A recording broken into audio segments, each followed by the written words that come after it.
Experiment 55, Acid Rain No Gain.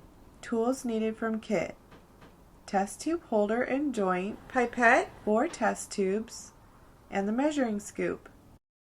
Ingredients needed from kit: packet number 10, which is your water-absorbing polymer crystals. Ingredients needed from home: masking tape and a pen or a Sharpie, water and seeds, vinegar, and lemon juice. Directions: assemble the test tube holder.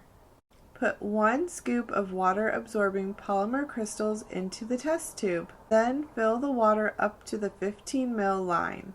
Add a few seeds to the test tube. Then prepare the other 3 test tubes in the same way. Number each test tube from 1 to 4.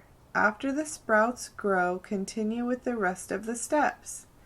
Add 1 drop of vinegar or lemon juice a day to test tube number 2. Add 2 drops of vinegar or lemon juice a day to test tube number 3. And add 3 drops of vinegar or lemon juice a day to test tube number 4. Repeat and draw your results.